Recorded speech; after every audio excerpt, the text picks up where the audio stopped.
সম্মানিত দর্শক, আমার অন্যান্য যে ভিডিওগুলো আপনারা দেখেন সেই ভিডিওর তুলনায় আজকের যে ভিডিওটি এটি যে কোনো কারণে আমার জন্য খুব স্পর্শকাতর এবং যে বিষয়টি নিয়ে কথা বলবো এই কথা বলা আমার জন্য আমি যে অবস্থানে রয়েছে সেখান থেকে রীতিমতো জিহাদে কুল্লিয়া, উত্তম জিহাদ। শেখ হাসিনাকে যারা দুর্নীতির সেই সাগরের মধ্যে ডুবিয়েছেন, চুবিয়েছেন, সেই সকল ব্যবসায়ীরা এখনো বহাল তবিয়তে ঘুরে বেড়াচ্ছেন এবং অবাক করার ব্যাপার হলো এরা বিভিন্ন স্রোতে বিভিন্ন কথাবার্তা বলে তারা প্রধান সেনাপতি জেনারেল ওয়াকরুজ্জামানের সঙ্গে দেখা করেছেন, প্রধান উপদেষ্টা জনাব ডক্টর মোহাম্মদ ইউনূস সাহেবের সঙ্গে দেখা করেছেন। কি কথা হয়েছে, কি বলেছেন, এটা কোনো বিষয় নয়। মানুষের ক্রোধ এমন পর্যায়ে যে মানুষ তাদেরকে ওই দুটো জায়গায় এবং ওই দুজন মানুষের সঙ্গে দেখে ক্রোধে রীতিমতো উন্মত্ত হয়ে পড়েছেন। আপনারা গিয়ে দেখেন যে সালমান এফ রহমানের অফিস, বাসভবন কিভাবে মানুষ জ্বালিয়ে পুড়িয়ে ছারখার করে দিয়েছে। নারায়ণগঞ্জে গাজী টায়ারের মালিক গোলাম দস্তগীর গাজী, তার যে দুর্বৃত্তপনা, তার যে জুলুম, তার যে অত্যাচার পুরো নারায়ণগঞ্জবাসীকে রীতিমতো অস্থির করে তুলেছিল। তিনি কত মানুষের বুকে হাহাকার তৈরি করেছেন, কত মানুষের জমি দখল করেছেন, কত মানুষকে অপমান করেছেন। তার পেটোয়া বাহিনী ছিল এবং মানে জাহিলিপনা কাকে বলে, তার ছেলে, সে নিজে এবং তার স্ত্রী, তার গুন্ডা পান্ডা সব মিলিয়ে মানুষের ক্রোধকে এমন পর্যায়ে নিয়ে গিয়েছিল। তার ফলে কি হলো দেখুন, তার একটা বিশাল শিল্প কারখানা মানুষের ক্রোধের আগুনে জ্বলে পুড়ে ছারখার হয়ে গেছে। আমি নিজে ব্যবসা বাণিজ্য করি এবং যারা এই ব্যবসা বাণিজ্যের জগতে শীর্ষ পর্যায়ে আছেন, ট্রেড পলিটিক্সে এফবিসি এর সভাপতি হন, তারপর বিভিন্ন ট্রেড সংগঠনের সভাপতি হন, এদের অনেকের সঙ্গে আমার বন্ধুত্ব রয়েছে। তাদের কর্মকাণ্ড আমার পছন্দনীয় নয়, কিন্তু যেহেতু ব্যবসা বাণিজ্য করি তাদের সঙ্গে আমার দেখা হয়, সাক্ষাৎ হয় এবং বিভিন্ন পারিবারিক কিংবা সামাজিক অনুষ্ঠানে তাদের সঙ্গে মুখ দেখা দেখি করা ছাড়া সেই 80 দশক থেকে এখন পর্যন্ত আমার আসলে অন্য কোনো বিকল্প থাকে না। তো কাজেই তাদের বিরুদ্ধে কথা বলা যে কোনো কারণই হোক আমার জন্য বিব্রতকর, ঝুঁকিপূর্ণ নয়। এর কারণ হলো যে সবচেয়ে রাজনৈতিক যারা ক্ষমতাধর ব্যক্তিবর্গ দীর্ঘদিন ধরে তাদের বিরুদ্ধে কথা বলে আসছি। এটা নিয়ে আমার কখনো কোনো আতঙ্ক কাজ অতীতে করেনি, এখনো করে না। আল্লাহর কাছে সাহায্য চাই যেন আগামীতেও না করে। যা বলছিলাম সেটা হলো শেখ হাসিনাকে, মাননীয় সাবেক প্রধানমন্ত্রী যারা সর্বনাশ করেছেন, তাদের মধ্যে সবচেয়ে যে গোষ্ঠীটি তার মন এবং মস্তিষ্কে রীতিমতো পছন্দ ধরিয়ে দিয়েছেন, তাকে এবং তার পরিবারকে দুর্নীতির যে নর্দমা, সেই নর্দমার মধ্যে ফেলেছেন এবং সেই নর্দমার মধ্যে পড়ার কারণে যিনি একসময় জননেত্রী রূপে নন্দিত ছিলেন, বঙ্গবন্ধু কন্যা রূপে যিনি মাথার তাজ ছিলেন এবং দলীয় নেতাকর্মীদের নিকট যিনি বোন হিসেবে, আপা হিসেবে সম্মানিত ছিলেন, সেই শেখ হাসিনা এদের কারণে দুর্নীতিবাজ হয়েছেন, খুনি হয়েছেন, স্বৈরাচারী হয়েছেন, ফ্যাসিস্ট হয়েছেন, আরো কত কি।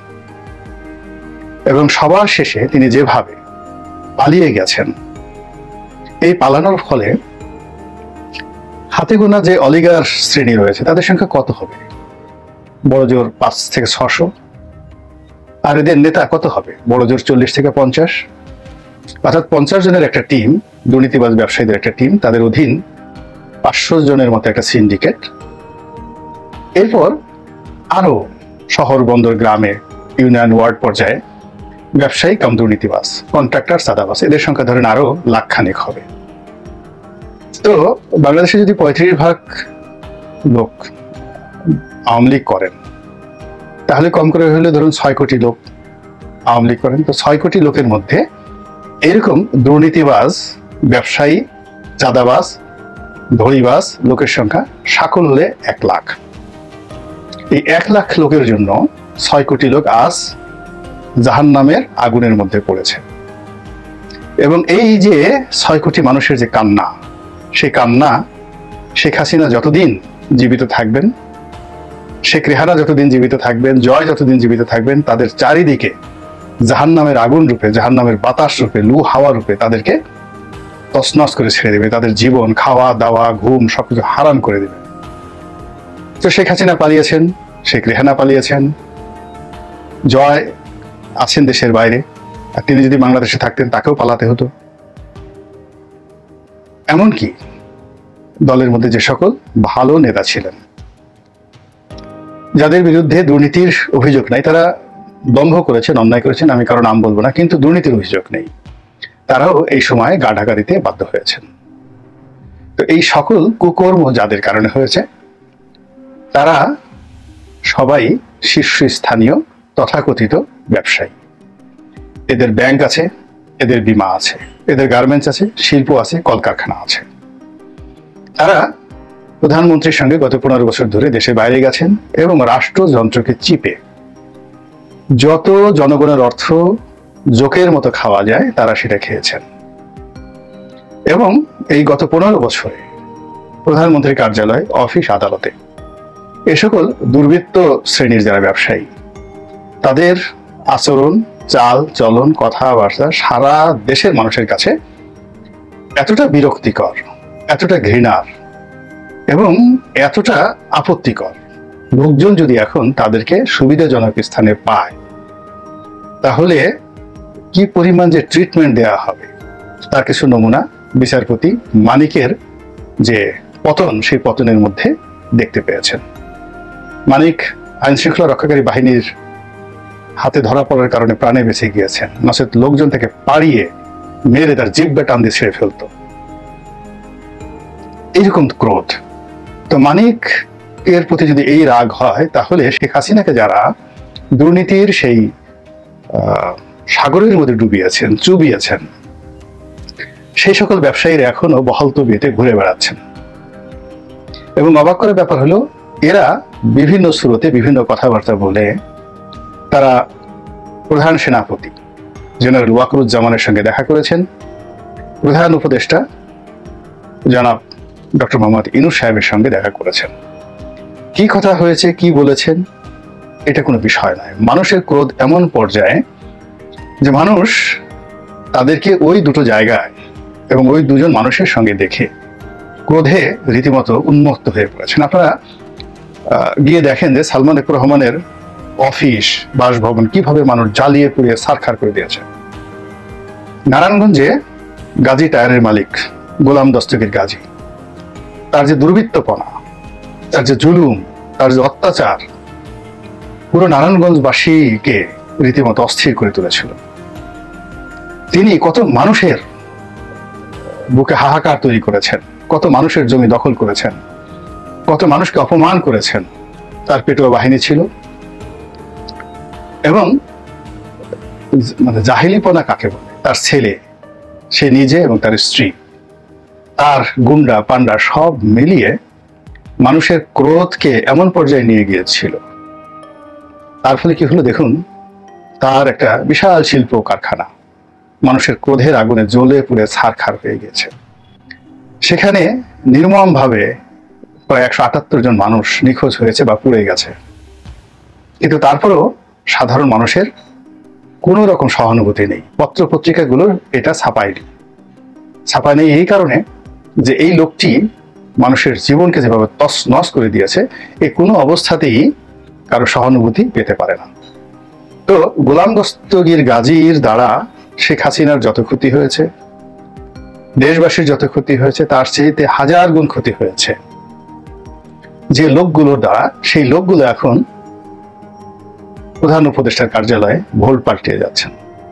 তাদের সংবাদপত্র আছে, তাদের টেলিভিশন আছে, এবং তাদের চেহারা, সুরত, আচার আচরণে মনে হচ্ছে যে তারা নিরপরাধ শিশু, জান্নাতি শিশু।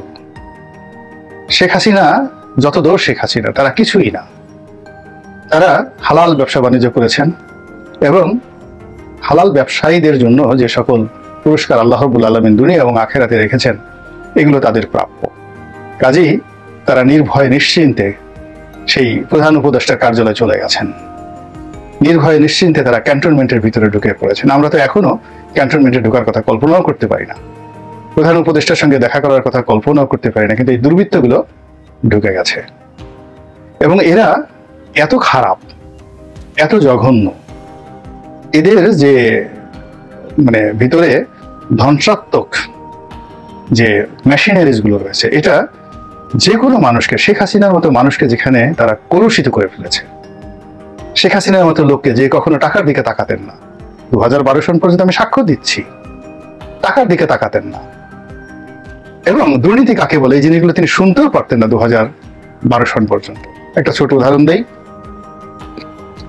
আমার এলাকাতে একটা গ্যাস ফিল্ড হলো, গ্যাস ফিল্ড আবিষ্কৃত হলো সরকাজলি ইউনিয়নে, শেভরন। তো এই ধরনের যখন কর্মকাণ্ড হয় তখন এলাকার সংসদ সদস্যের সঙ্গে এরা বসে এবং তার সঙ্গে একটা অর্থনৈতিক লেনদেন করার চেষ্টা করে।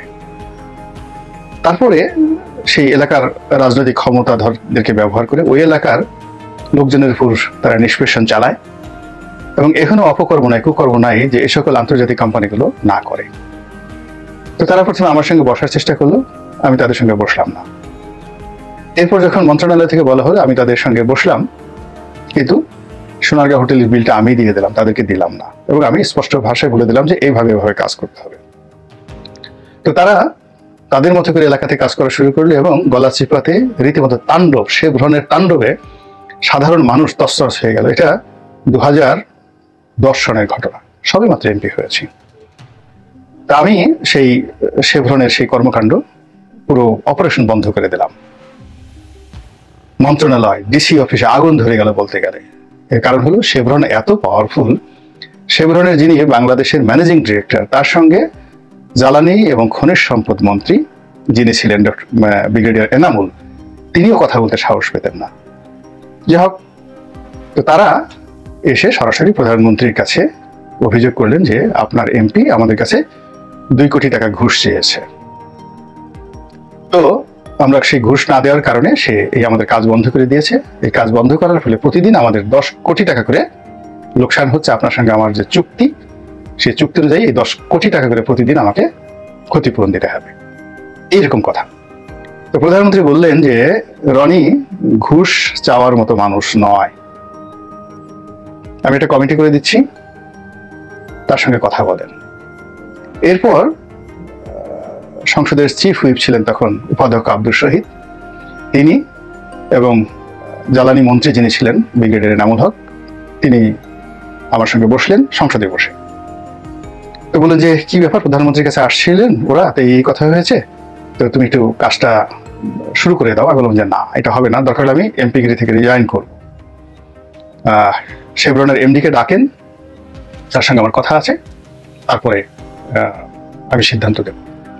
তো ব্রিগেডিয়ার এনামুল সাহেব বলতে গেলে একেবারে আটকে উঠলেন যে কি বলো তুমি, ওরা তো আমেরিকার প্রেসিডেন্টের মতো আচরণ করে। আমি একটা টেলিফোন করলে তারা মানে তাদের যে এমডি সে ফোন ধরবে, এটা তো আমিই কল্পনা করতে পারি না, আর তুমি বলছো যে সে সংসদে এসে বা আমার অফিসে এসে তোমার সঙ্গে সে বৈঠক করবে, এটা অসম্ভব ব্যাপার। আমি বললাম যে তারা অবশ্যই বৈঠক করবে, আপনি বলেন, এর বাইরে কোনো কিছু হবে না।